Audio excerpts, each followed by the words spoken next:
Good evening. Good evening, councillors, members of the public and members of the press. Welcome to our October council meeting. I'm presiding member this evening, Mayor Young. I'll draw your attention to the disclaimer. Are you struggling to hear me? Is that better? Yeah, sorry. I draw your attention to the disclaimer on the inside of the agenda pack. I'll make note that we are recording the meeting, we are live streaming, so anyone at the meeting may be captured on that video stream. I have as the first item of business the election of new Deputy Mayor. As was disclosed through the media last week, Councillor Sadler has made the decision to step down as Deputy Mayor. I think I summed it up quite succinctly in my media release. I really do want to take the opportunity to thank Councillor Sadler for her hard work on behalf of the community. She has been an amazing Deputy Mayor, so whoever is taking over certainly has big shoes to fill. She's brought intelligence, integrity and humour to the role, and as I've said already, she really has been a really important part of setting the culture on council and ensuring that we all work well together. So I really express my heartfelt thanks to Councillor Sadler. I'm going to move that we give her a round of applause.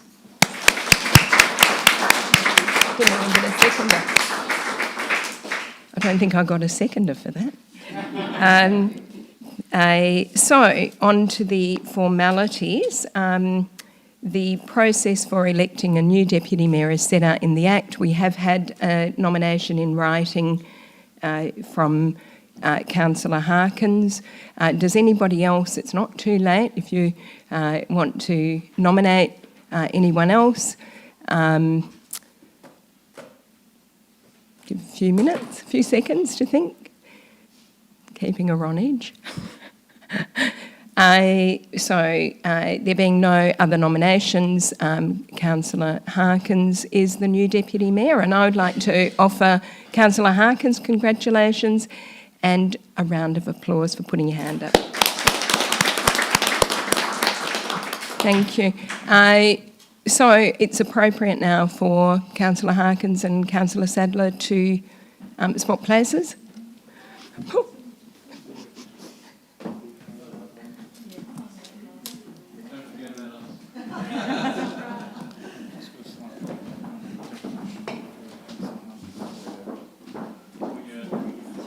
Actually, Councillor Harkins, before you take the seat, we need to get you to read out the declaration. Do I administer it?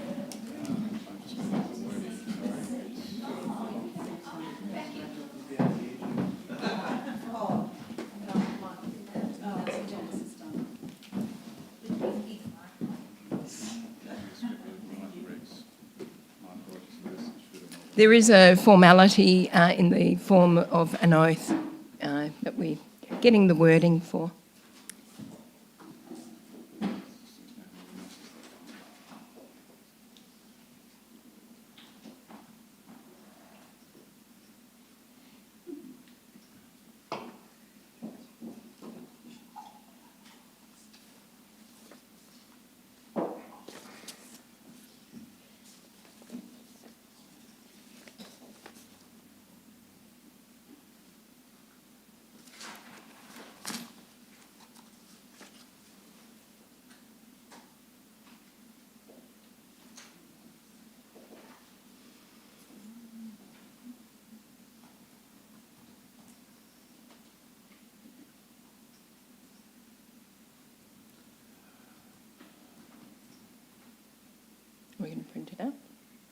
just read it off there.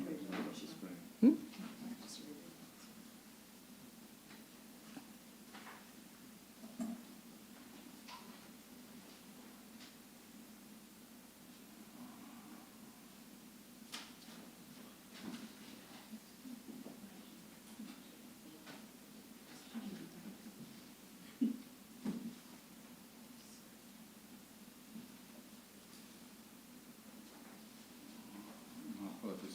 Yeah, don't worry. All good.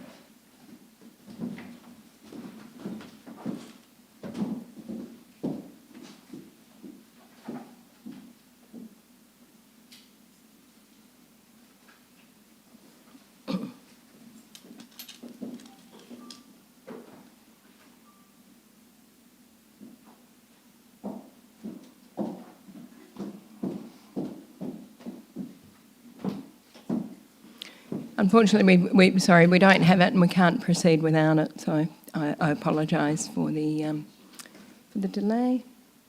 Just relax and talk amongst yourselves for a minute.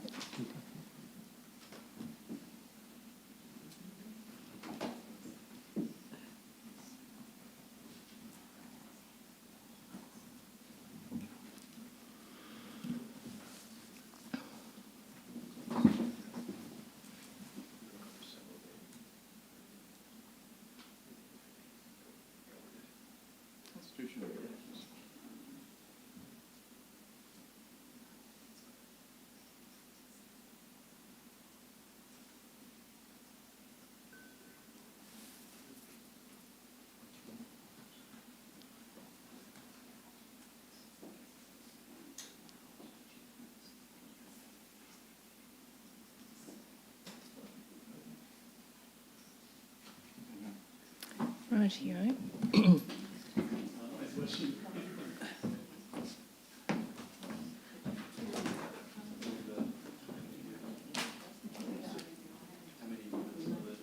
Should we make it big?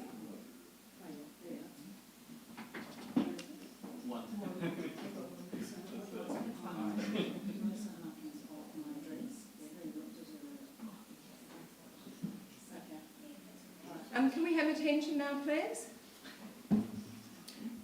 I, Melissa J. Harkins of 68 John Street, Cottesloe, have been elected to the office of Deputy Mayor of the town of Cottesloe. I declare that I take the office upon myself and will duly, faithfully, honestly and with integrity fulfil the duties of the office for the people in the district according to the best of my judgment and ability, and will observe the Local Government Rules of Conduct Regulation 2007. Thank you. Well done. Thank you.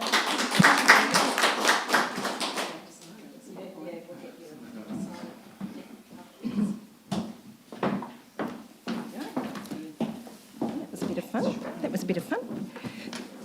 Right. Okay. I'm going to move on very quickly to public question time. Mr. Mellor, you have some questions. I think you know the rules of engagement, and you'll be following this up with an email, I understand. Thank you.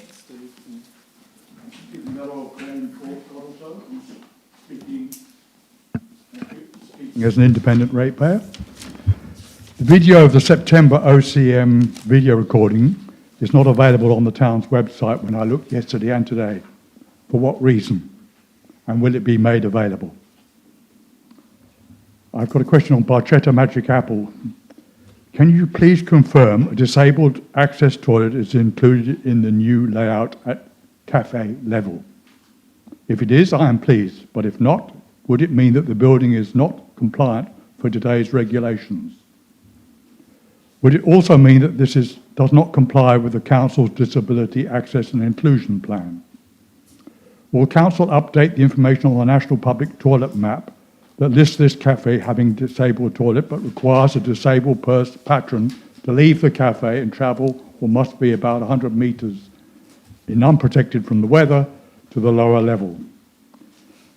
Now that management of the toilet is the responsibility of the town, will the public toilet operating hours match those of the cafe? Council has stopped Seaview Golf Club members from using their own funds to install a disabled access ramp to its clubhouse. As any potential changes to the club buildings will take years, is administration confident that its duty of care and public responsibility is met following that this access issue has been made public by the club? Public Open Spaces Working Group. Is the playground that was discussed at the Public Open Spaces Working Group yesterday located within the Harvey Field Recreation Precinct? If it is, why was it even on the working group agenda? Because it does not fit the terms of reference, which says that open space provided outside that of the Central Foreshore Precinct and the Harvey Field Recreation. And also, it's not a committee. A sculpture. What is the status of the sculpture previously at the corner of Eric Street and Curtin Avenue, the golden section by Ivan Blatt? Is it under repair? And if so, what was the damage and the repair cost estimate? When will it be reinstalled? Street tree policy. I wrote to all councillors when I was away on the 17th of September, just prior to the September forum, regarding the green infrastructure strategy and all the items thereon. I did not get a written response from any of you, so tonight I need to ask the following main point that I was making. Why was the street tree policy not included in any of the officer reports, the GIS papers, or on the engagement hub? What is the status of the tree policy if it can be so ignored? Website's events listing. What is the rationale for including at short notice the public open space meeting held yesterday on the town website? Events, particularly when members of the public are not encouraged to attend, although I do like the transparency. Why was there no link on the announcement to the relevant papers and the agenda? Why is such a meeting advertised when the regular agenda forum meeting, far more important for the public, are not, in spite of my many previous... Can I ask you to sum up, please, Mr. Yes, Mello? You've gone over time. Will administration please add just a date list on the website in addition to and separate from the individual event icons? Thank you. Thank you, Mr. Mello. That's a very wide-ranging number of questions, so I will take them on notice and answers will be provided in the usual way. It would be really helpful to drop them off to the administration, and that will probably speed up getting an answer as well. Public statements. Mr. Mello, you might as well stay there because... I will. Speaking as an individual ratepayer from Grainport, Cottesloe. Democracy, community engagement and transparency. I refer to the WALGA survey item in tonight's agenda and also to the major strategy 4.1, engage, inform and actively involve our community in council decision making. I wish to put on record that I do not agree with the advocacy position recommended by the administration. The officer report also states that WALGA has only requested feedback on the advocacy positions. For open democratic reasons, council should first consult with the community if it feels obliged to respond. This resolution is not consistent with the stated strategic implications without consultation and active community involvement. I would hope this item be deferred tonight. And it really should not be passed en bloc. I don't know what's going to happen. If it is passed tonight, surely each of the 6 advocacy positions should be voted on separately and each by absolute majority.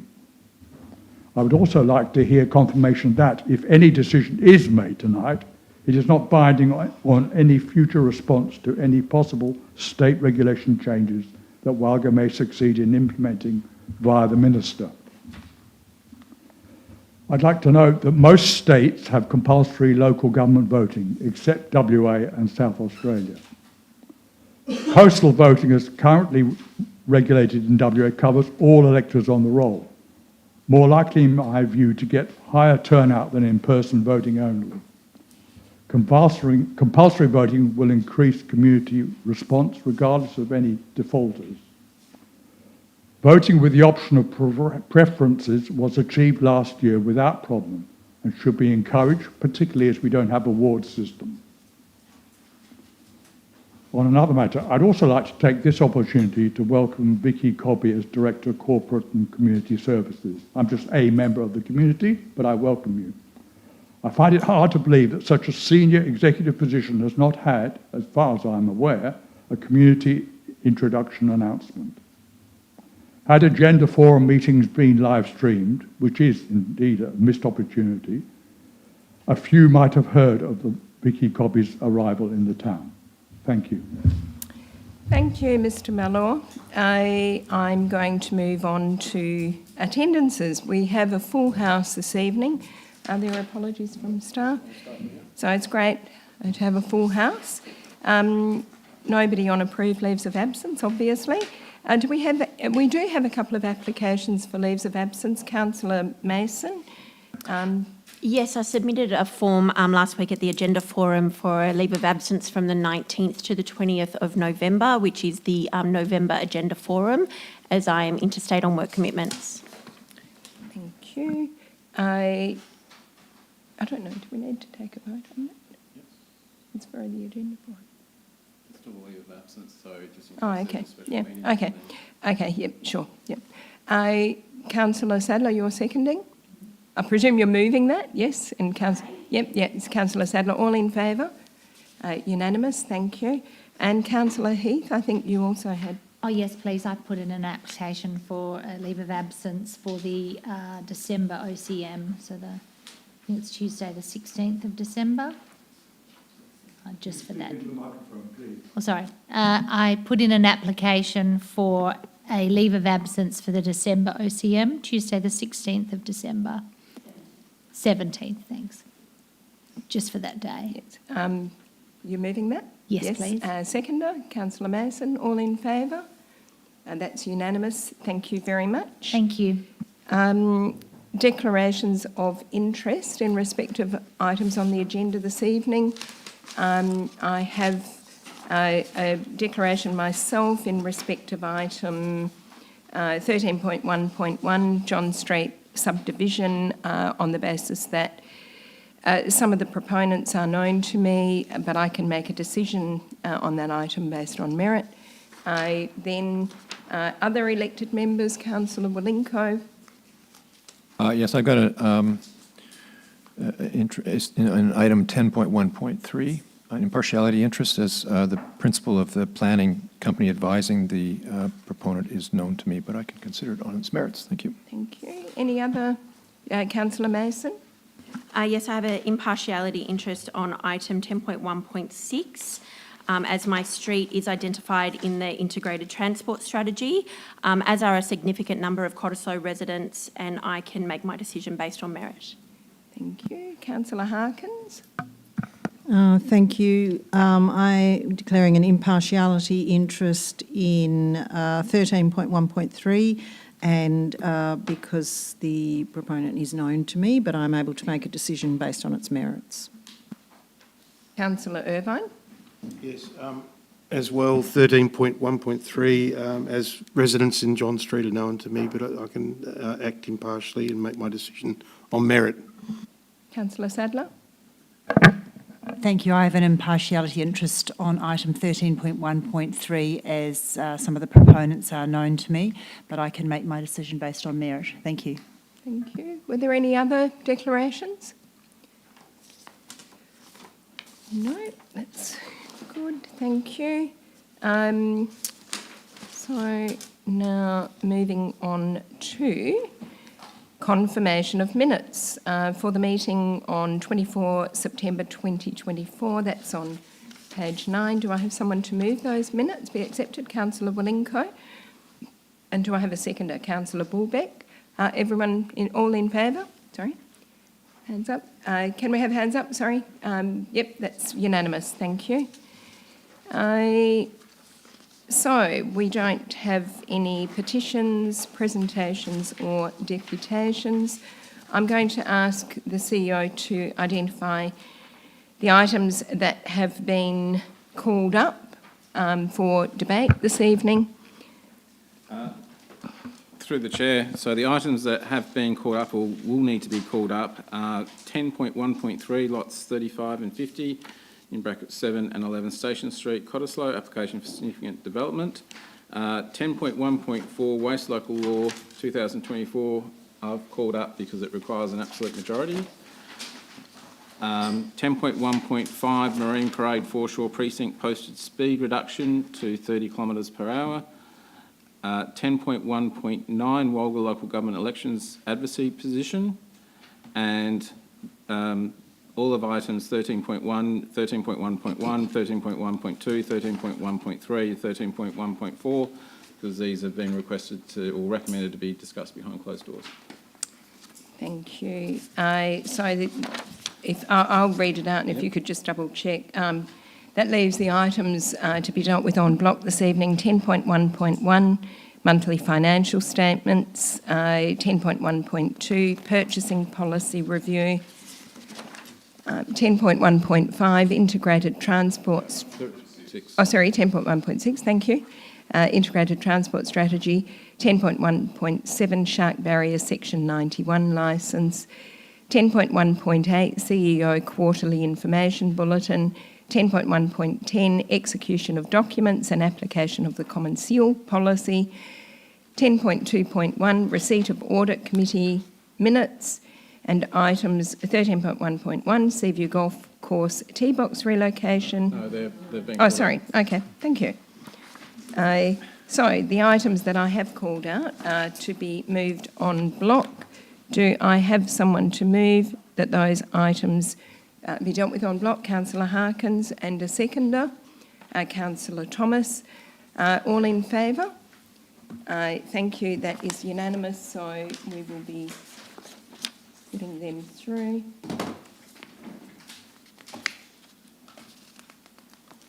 Okay, so going to the first item to be called up, item 10.1.3, lots 35 and 50 Station Street.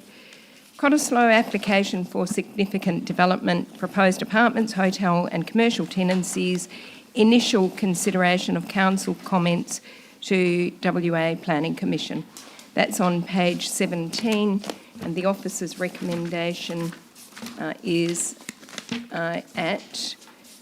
it's quite a long recommendation, on page 33 and 34. Do I have a mover, Councillor Sadler, and a seconder, Councillor Wilinko? Councillor Sadler, do you want to speak to that? Sorry, Madam Mayor, just through the chair, can I just make it clear to councillors that the word may after the word officer recommendation should be deleted? Yes. So it is may, it's an error that we've picked up. Just there. Councillor Sadler. Thank you very much. Look, I'd like to begin by thanking the town very much for the quick turnaround and the comprehensive review of hundreds of pages of documents. Thank you very much. And also just to speak in support of the officer's recommendation, which is at this stage to not support the proposal. The Cottesloe Village Precinct Plan is a process which has been recommended by the WAPC and is one which then facilitates orderly and proper planning. It's one which requires considerable expense by the town and detailed analysis on things such as traffic movements, economic analysis, water table assessments, the recommended height, bulk and scale, paying attention to community amenity, particularly in terms of overshadowing. And for us, it's involved working across two local governments, which creates its own level of complexity. And really what we have now is a village plan which is coming to the town and to the Shire for endorsement for advertising, hopefully by the December Ordinary Council meeting. And what we have before us is a proposal which really doesn't conform to the expectations of the precinct plan, particularly in terms of the movement of people along Station Street. It's got the major driveways, two of them opening onto Station Street, which means from a safety point of view, when you're going to have a busy area with a hotel, instead initiative at opening onto Donardi Lane. That's going to really detract from the amenity of encouraging people to walk and shop and to move across and access the train station.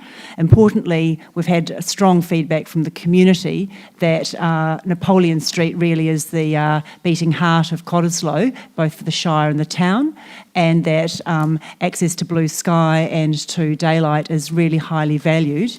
And we think it's really important that we don't have this development stepping ahead of our precinct plan, which is about to be advertised.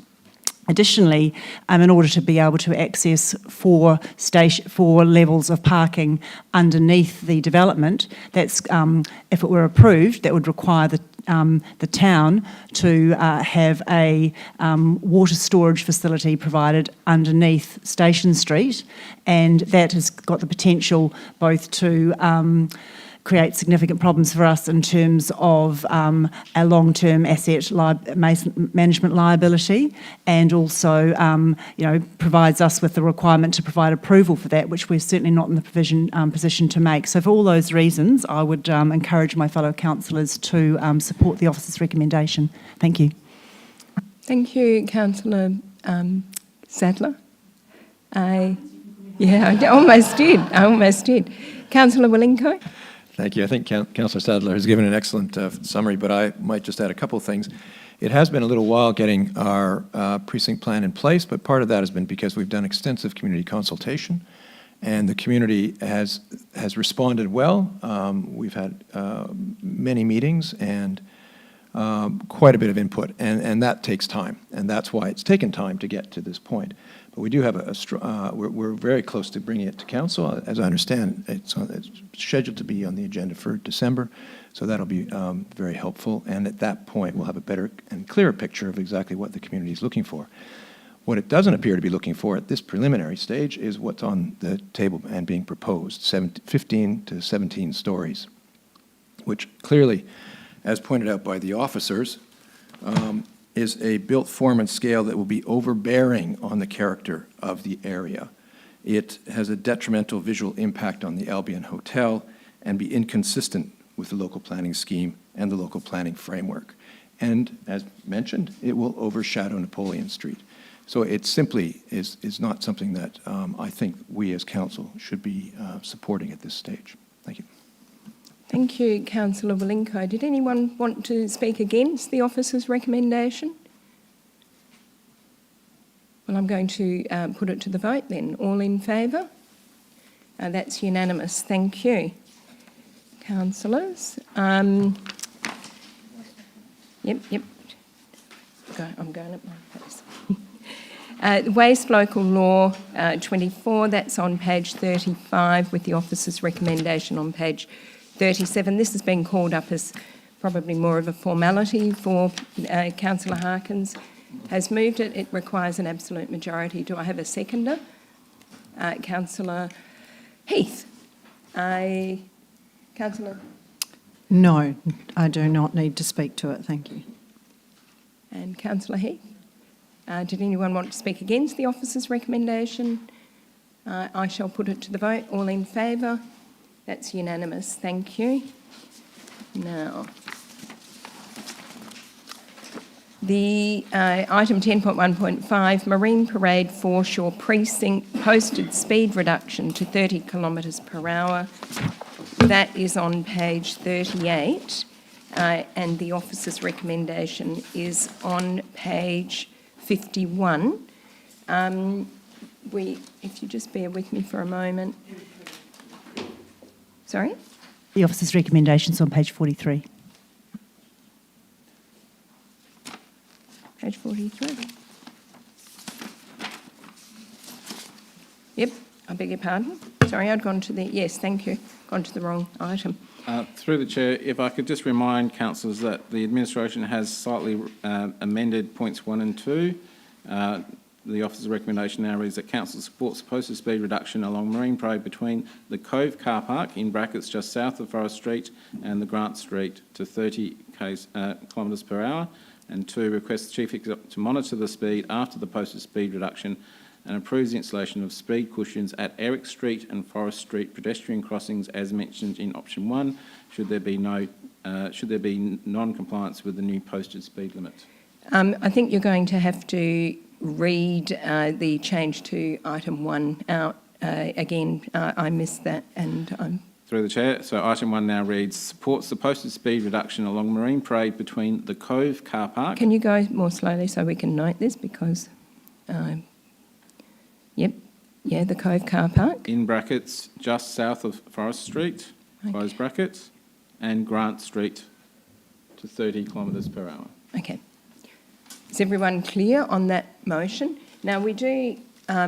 yes, are you moving the officer's recommendation? No, I wanted to put up an alternative motion.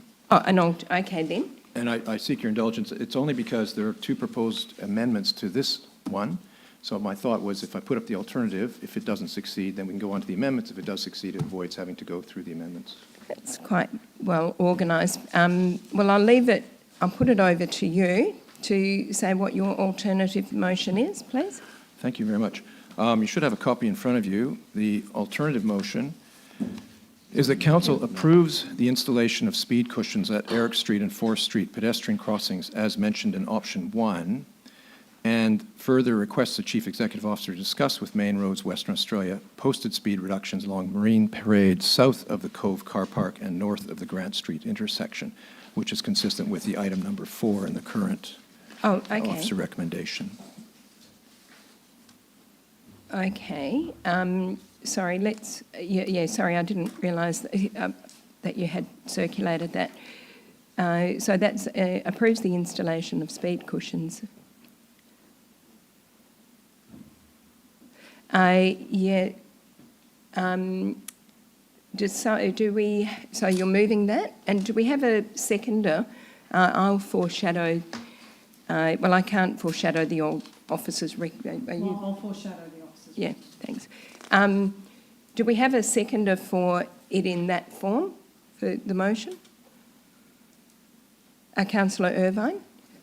I'm just a bit confused about how this is going to knit in now.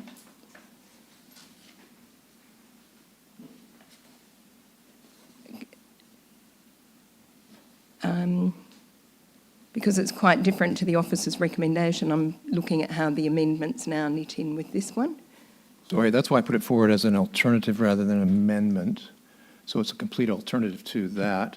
If it fails, then we can discuss the officer's recommendation and any amendments to it. Okay, Right. But what if people want to move? I think we might need a little bit of time to consider this so that I didn't realise it was being moved, sorry, and I know you did circulate it earlier, but it might be that this gets up and people might actually want their amendments incorporated into this. Well, they could make that, they could move to amend this motion if they wish to, once it's on the floor. Okay, so we've got a mover and a seconder. So Councillor Wilenko, do you want to speak to that? Thank you. I won't run through the rationale. You can read that for yourselves, but I think the point is that clearly something needs to be done, as indicated by the officers. People are speeding on Marine Parade. 85% of the cars are going above the 40-kilometre-an-hour speed limit. The question really then is what's the best way to deal with that? The suggestion by the officers has been to reduce the speed limit between Forest and Grant from 40 to 30. I don't agree with that, and that's why I put this alternative motion forward. In fact, I think reducing the speed limit by 10 kilometers per hour, bringing it below the speed limit that's normally used, for example, for school traffic, would in fact further frustrate drivers given the current layout of Marine Parade. Should the layout change as per the plan, great, because then the layout would encourage drivers to drive more slowly.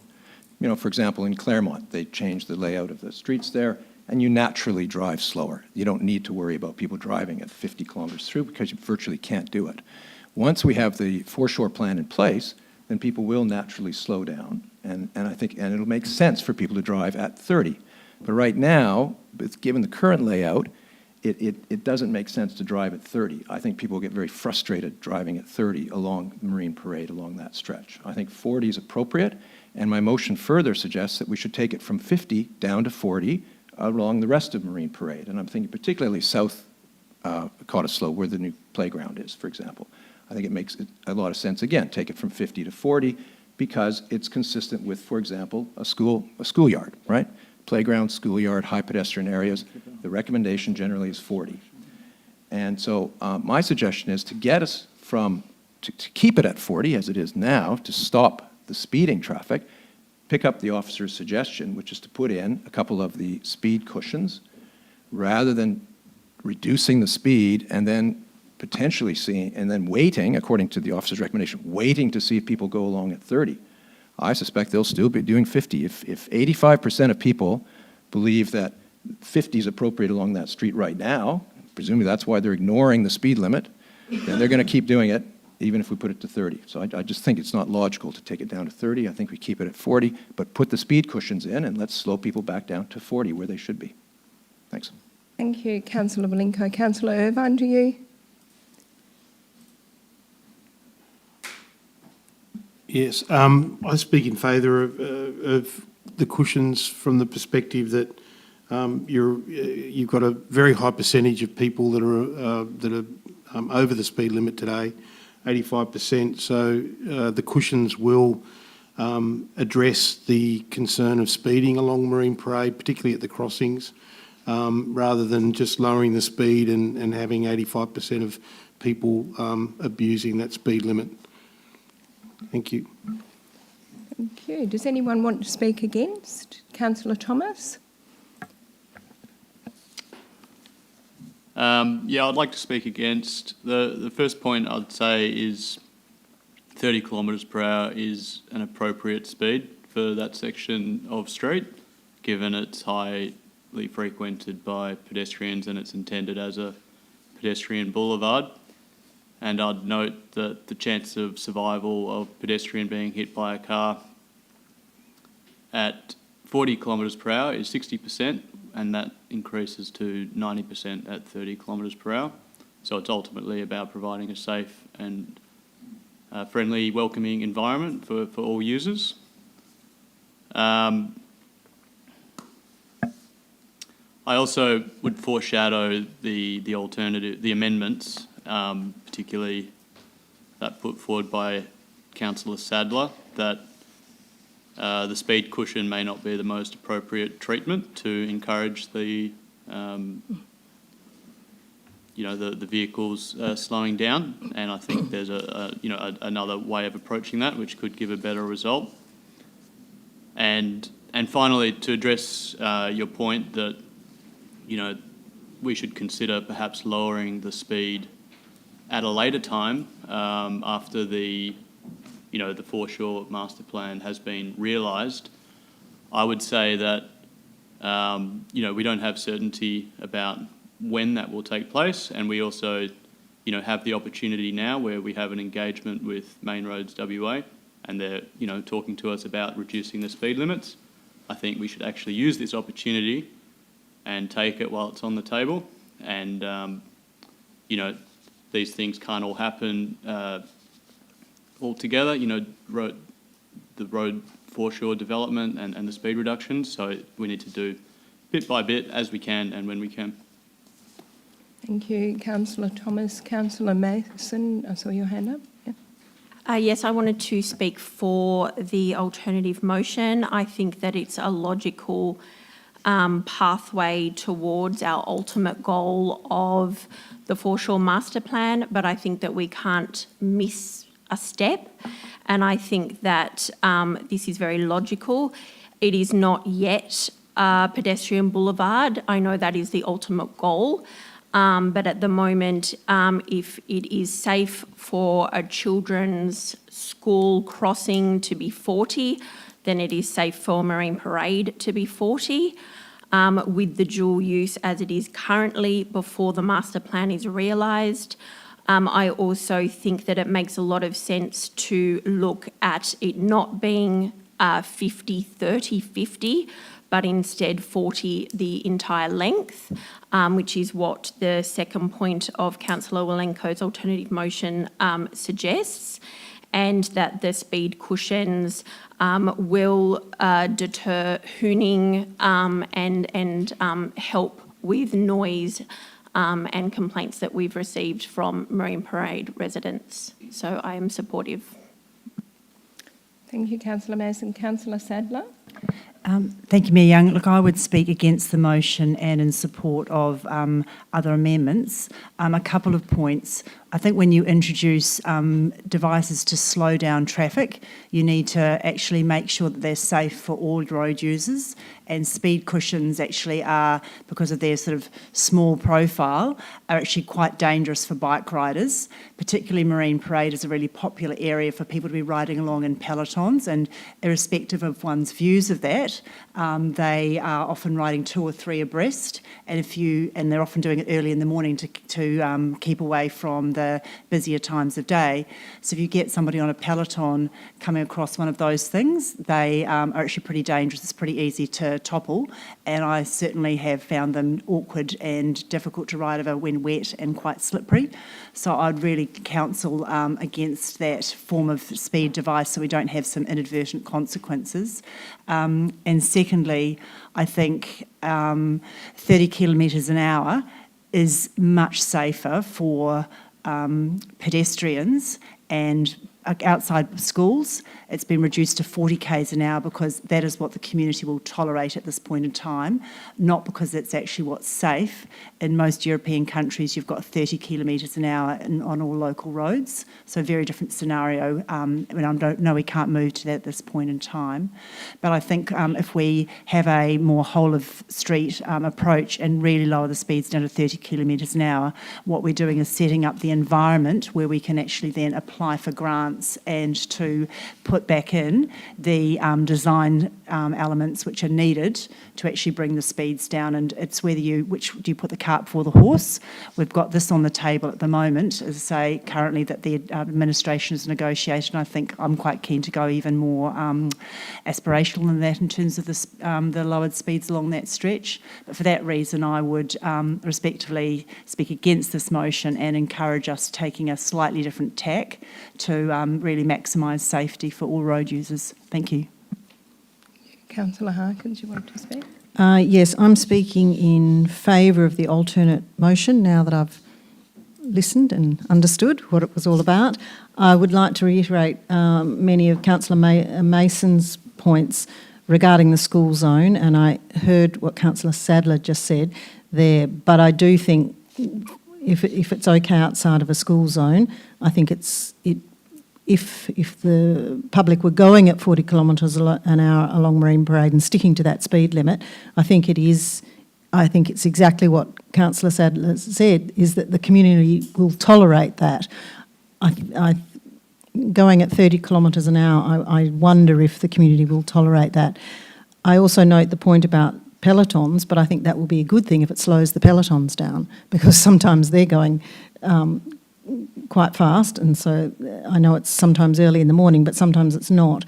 I'd be very keen in incorporating the first point of Mayor Young's amendment, because it just is a bit stronger than point 2, and it specifies that we're going to look at the 40 kilometres an hour along the whole stretch of Marine Parade. And I know that it sort of says that, but I would prefer it to be very specific in point 2. I'm not sure. Are you going to move an amendment? So if I can steal your amendment, is that? So can I put an amendment to this? Well, you can. You sure? Unless you want to incorporate it. I would be happy to incorporate it. It was my intention. I just didn't express it as well. I think if we simply put in the words after the word speed reductions, so discuss with Main Roads Western Australia posted speed reductions to 40 kilometres per hour along Marine Parade, south of, then I think that captures the intent. Well, north and south. Yes, well, sorry, south of Cove and north of the Grant Street intersection. If you. Oh, I see. Yeah. So we just put to 40 kilometres per hour along. I think that incorporates that, and I'd be happy to accept that. Intersection could. Okay. Yeah. Councillor Irvine, are you? So would you get rid of this bit? No. You just say along Marine Parade? Just adding to 40 kilometres per hour Along Marine Parade. along Marine Parade, south of there and north of there. So it just brings it, it just makes it then consistent speed for the whole length Yeah. of Marine Parade. Are you happy to incorporate that? Okay. Yes, I am happy to incorporate that. It's just inserting after posted speed reductions in paragraph 2 the words to 40 kilometres per hour. And that's incorporated by agreement with the mover and seconder. So just to finish off my 3 minutes, so therefore, just envisaging it, we would have the whole of Marine Parade of 40 kilometres an hour. So I think that's good and consistent for drivers. So they know they hit Marine Parade, it's 40 kilometres the entire time. And there are speed cushions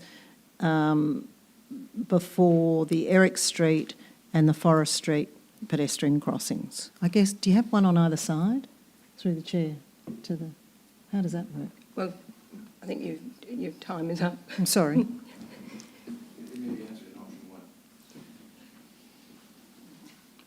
I'm going to speak.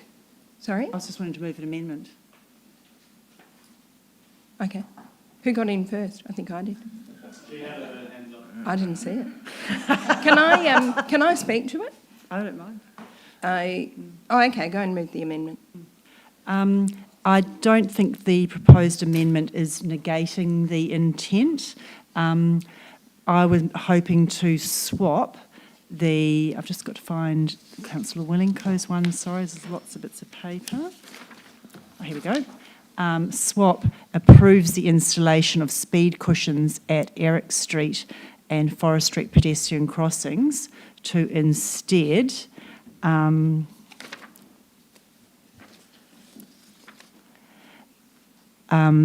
requests means of traffic calming to be referred back to the Active Transport Working Group for consideration of ongoing options to improve safety for all road users. So it's actually still making sure that something definitely happens, so it's not negating. So I'm just, if I had a seconder, I would speak to that. Thank you. Can you just, you'll have to repeat that, Councillor. Okay. So what I've lifted is from my second point, which is, so it's actually removing the point 1 of Councillor Wilenko's and instead having a different point 1, Yeah. which is to refer the matter. And you first started off with requests, so can you make sure? Requests the Chief Executive Officer to refer the matter to the Active Transport Working Group for consideration of on-road options to improve road safety for all road users. Is that in your amendment, councillor? That's an amendment to, that's a different amendment, yes, because we've got a different motion on foot. Okay. So if the Mayor and the CEO agree that that's not negating, it's actually still intending to progress on-road safety, but through a different mechanism. That would be my attended amendment.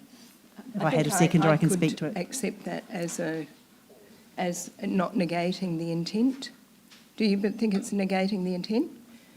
Through the chair, if it's to remove the speed cushions in point 1 of Councillor Wilenko's, it is very different to... Yeah, it's different, but is it negating the intent? It's not negating. If the intent is to do something to improve safety, I'm looking at a different mechanism rather than putting in speed cushion. I'm not negating. Well, what you'll have to do maybe, it's very borderline. Councillor Wilenko is of the view that it is negating his intent or the intent of his motion. I think foreshadow it as an alternative motion. Can I just explain my view on this? No, because it's not before us at the moment. We've got Councillor Wilenko's motion, and I think, Councillor Sadler, you'll have to foreshadow that as an alternative motion in the terms of Councillor Wilenko's, with that included. Yes? It's your decision. Yeah. Look, I am going to speak. I'm going to speak against the motion, the alternative motion, because we have, for many years, been looking at speed reductions throughout the district, and the impediment to that has been Main Road's attitude. Main Roads has not encouraged it. We're now in a situation where Main Roads seem to be very open to the option, and I think we should. That's the reason why we haven't dropped it, not because the built design didn't suit it. That was because Main Roads said, no, you can't do it because the built design doesn't suit it. Now Main Roads are open to the possibility of a bit of incrementalisation or whatever, and we can gradually introduce speed reductions in the district where they're needed. I don't know that the comparison between school zone and Marine Parade is necessarily valid, for the reason that school zones are all over the place. There's a school zone on Stirling Highway. 40 is presumably a fairly one-size-fits-all approach.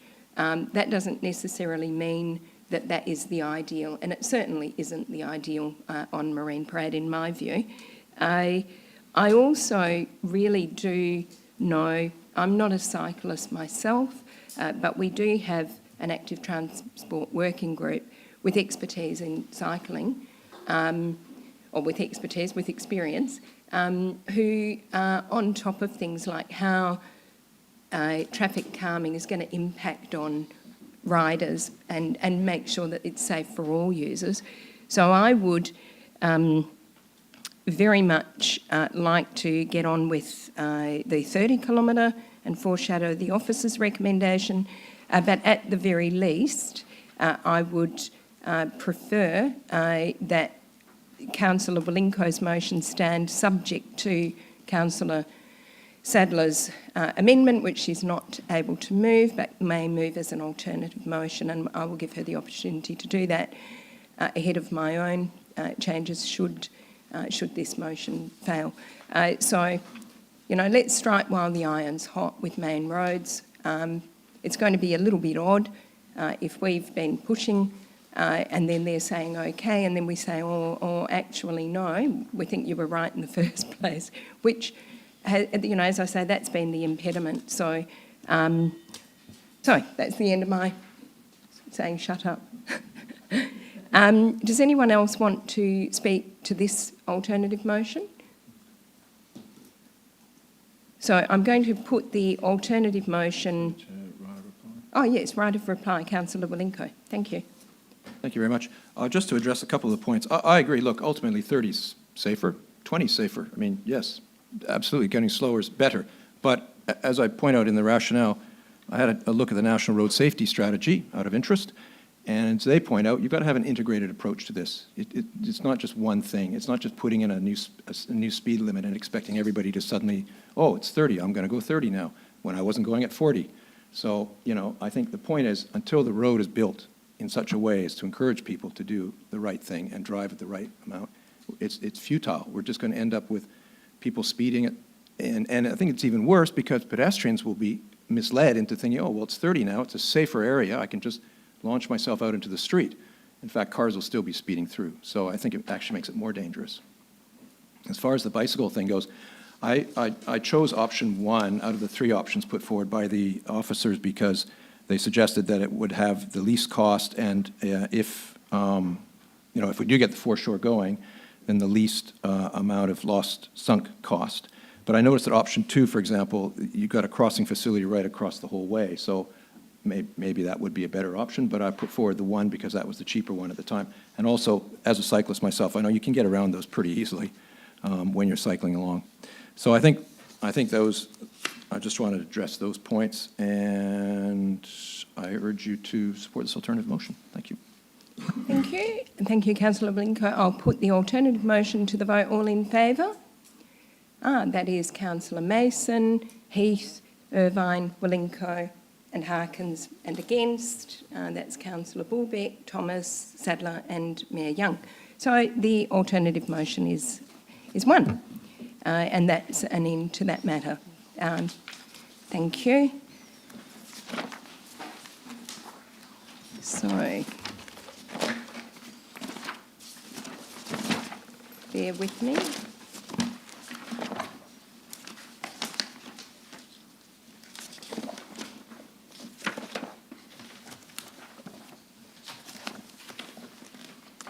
Okay, item 10.1.1 at 9, Walga Local Government Elections Advocacy Position.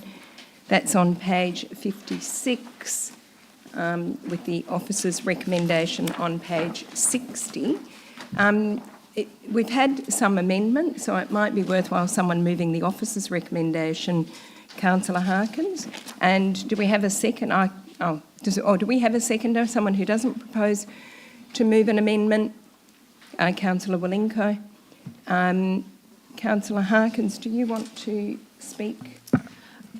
Just briefly, that I asked a couple of questions in the agenda forum, so I had all my questions answered, and I'm comfortable with the officer's recommendation, noting that it's simply going one of, how many local governments are there? 140. There's 140 local governments, so we're simply submitting it to Walga, and then that gets submitted to the minister. So I don't think we need to lose any sleep over it, but thank the officers for putting it together. Councillor Walinko, any? No, nothing to add, thank you. Thank you. We have a few amendments. Councillor Sadler. Thank you. I had one amendment, which was in point 1, to change it to participation, council support advocacy position B, compulsory voting. If there were a seconder, I'd be happy to speak to it. Councillor Mason. Look, thank you very much. I am minded of Mr Mellor's comments about the challenges in providing feedback when one hasn't had the time to actually consult the community. So then one is left to soul search and go, what's best for the community, and can I justifiably put my opinion forward? So I did do that soul searching and decided to put my opinion forward. And my thoughts were this. Compulsory voting is actually consistent with the desire to increase participation in the local government, and that's expressed elsewhere in the paper. Our recent participation was around 30% at the last Town of Cottesloe election, and that's woeful, and it's similar to other local governments, and it's pretty tragic, really. Voting's easy, it takes a really small amount of time, and the process of postal voting is incredibly convenient and easily acceptable for all electors of the town. So we're really asking for 10 to 15 minutes of a person's time once every couple of years, and then this small impost on people's time, and in return for that, people genuinely have a stake in who sets the strategic direction and the budgets, etc. for the town, and that would give me a great deal more comfort as an elected member, knowing that people really had that small amount of positive skin in the game. The community's got a really good understanding of compulsory voting as they participate in this way, both at state and federal elections. It provides consistency, and I think therefore a similar level of respect that we might have for two other levels of government. And I think that the town's got good processes for managing fines enforcement, which will hopefully be very small. So for that reason, I urge everybody to support my motion. I realise there will be alternate views, and that people might have that they consider they have a right not to vote, and that it might be a arduous thing to do. But as I said, it's not that arduous, and they can come along and vote informally if they want to express their dissatisfaction in that way. Thank you. Councillor Mason. Yes, I agree with everything that Councillor Sadler has said. I'd also like to add that I was really disappointed to see that we were under 30% participation in the last election. I think if we're serious about broadening the engagement across, the diverse community, then we should be supporting compulsory voting, and I do think that it would help engagement with the town and the local government. So I'm very supportive of that. Thank you. Look, I'm going to jump in now and speak against the motion. on the basis that Australia is actually a global outlier among democratic countries in compelling its citizens to vote.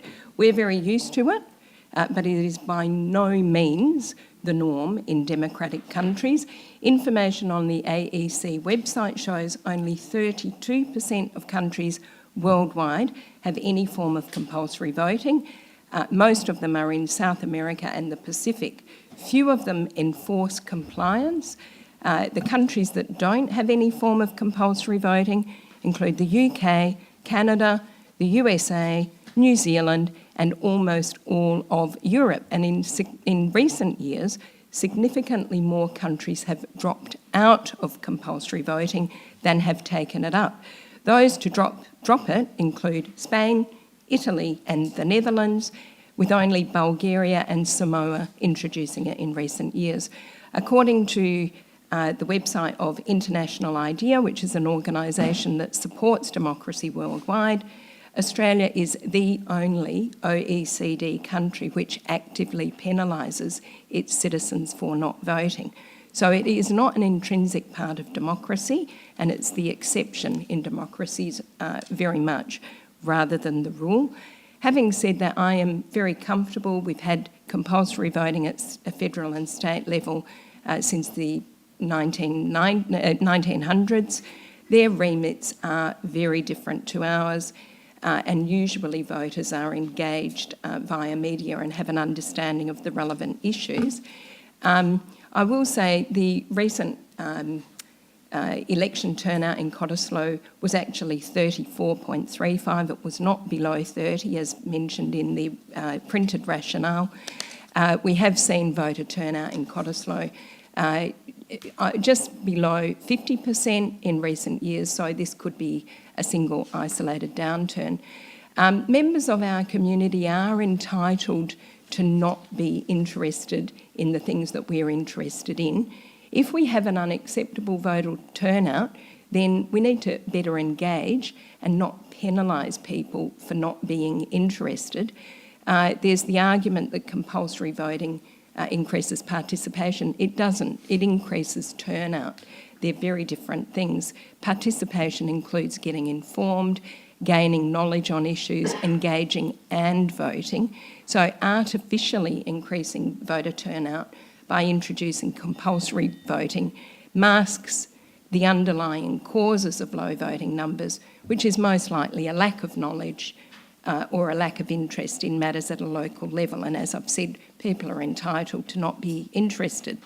Informal and random voting is much more common when voting is compulsory. Random voting is where people vote straight down the paper, and that's why you have a poll to select your position, because it's a very well understood phenomenon.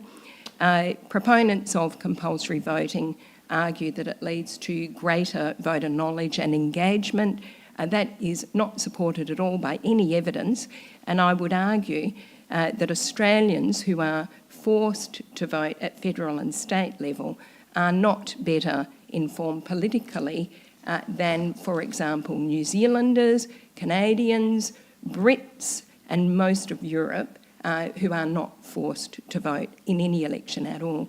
So I think this is a bit of overreach given our remit at local government level, and I would strongly advocate that we spare our residents the onus of making them vote when they don't seem to want to.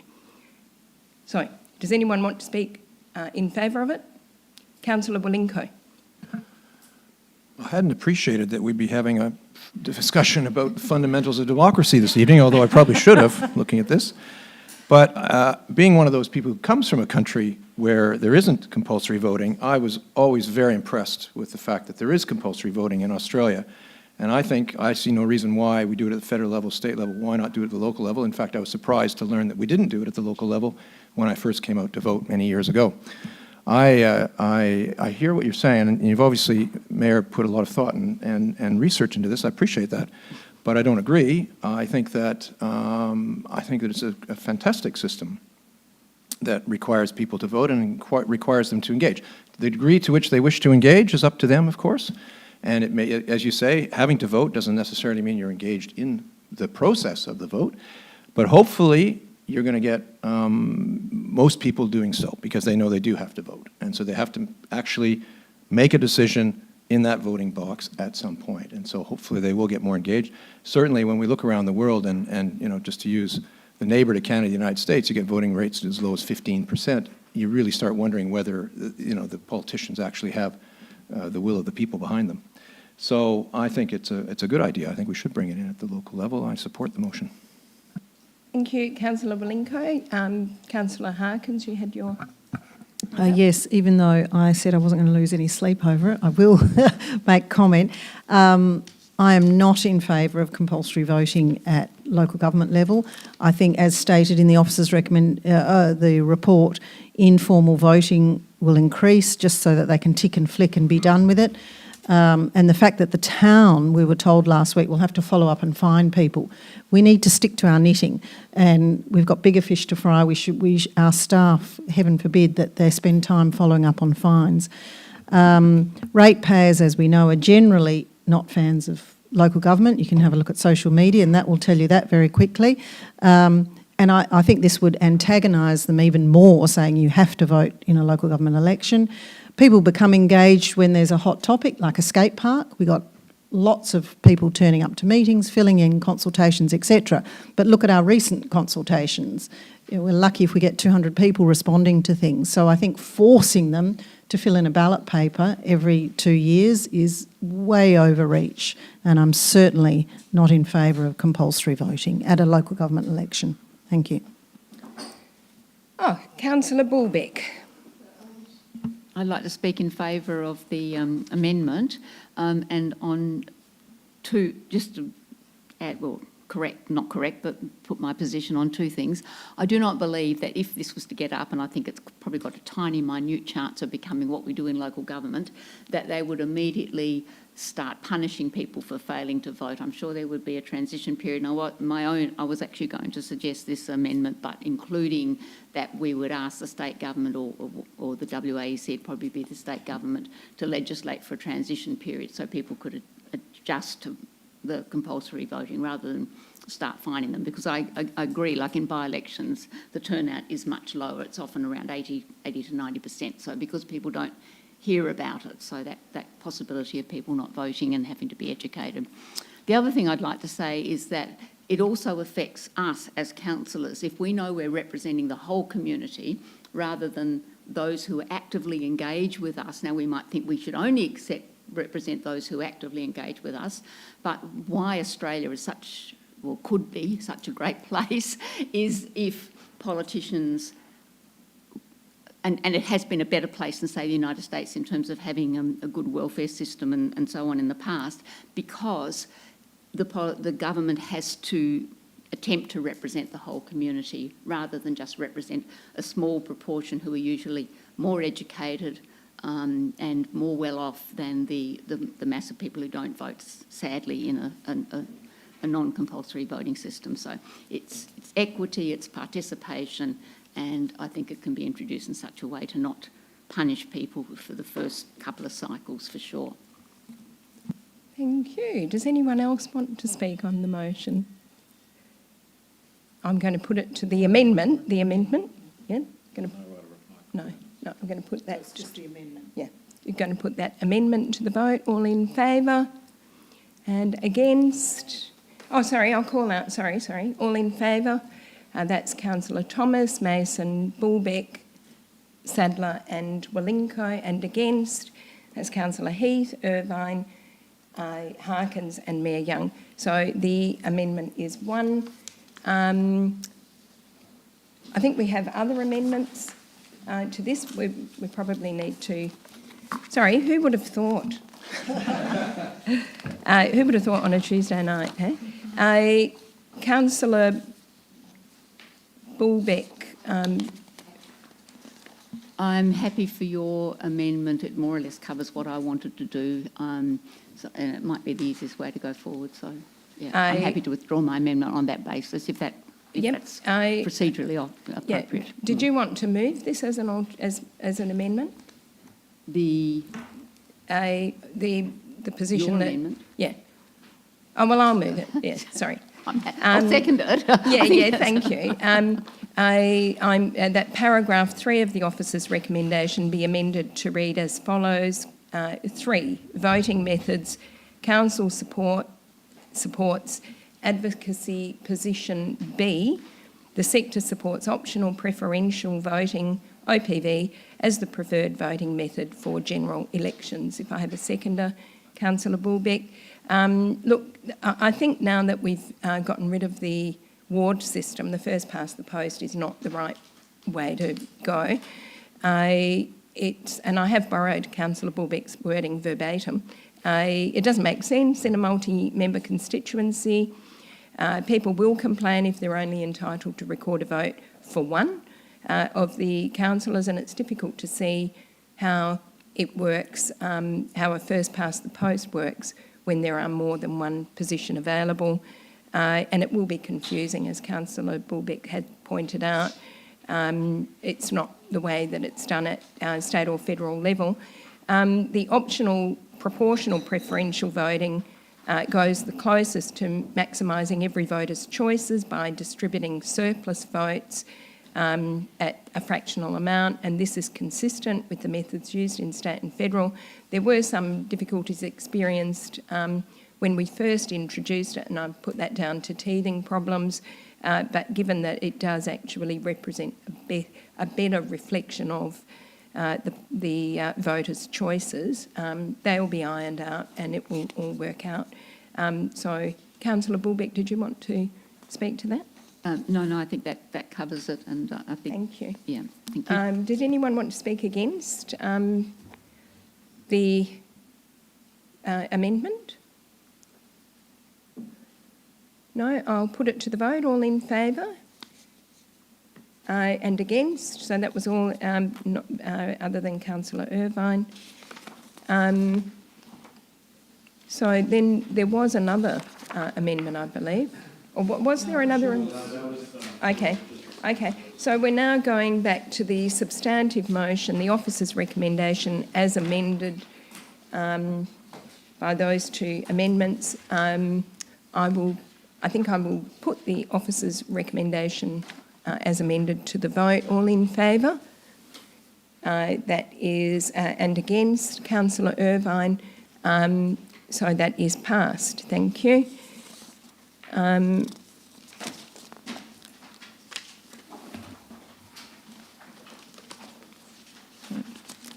Just give me a moment.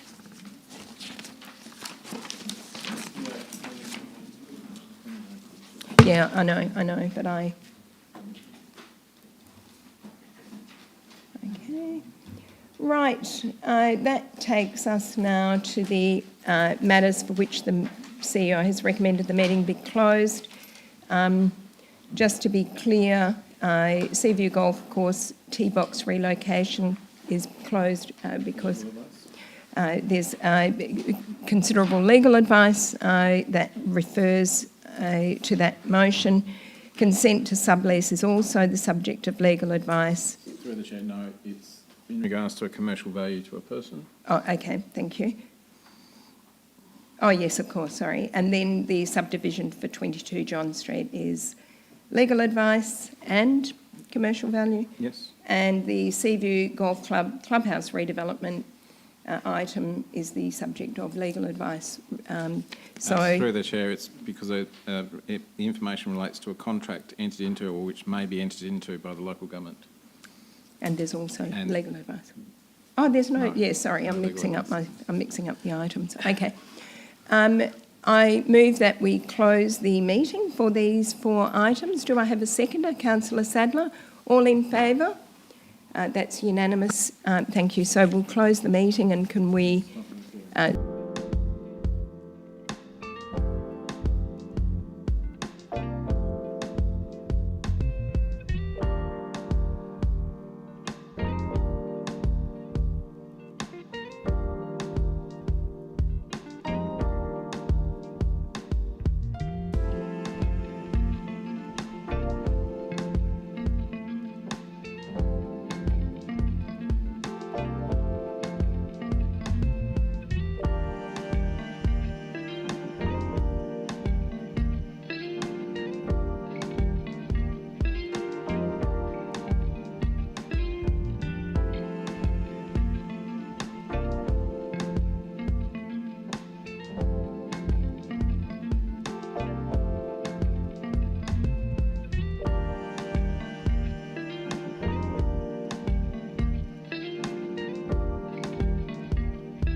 turn the live stream back on. Yeah, we can turn the live stream back on.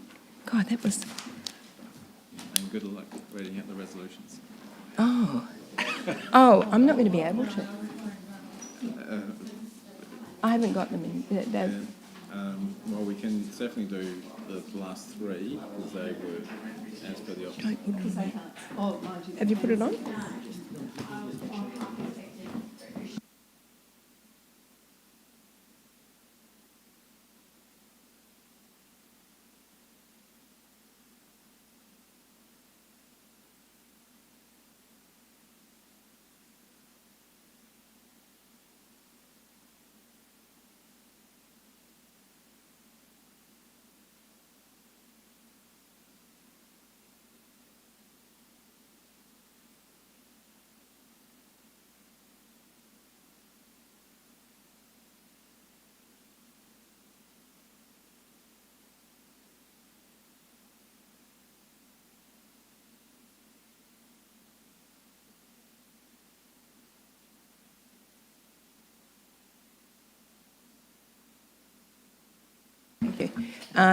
you.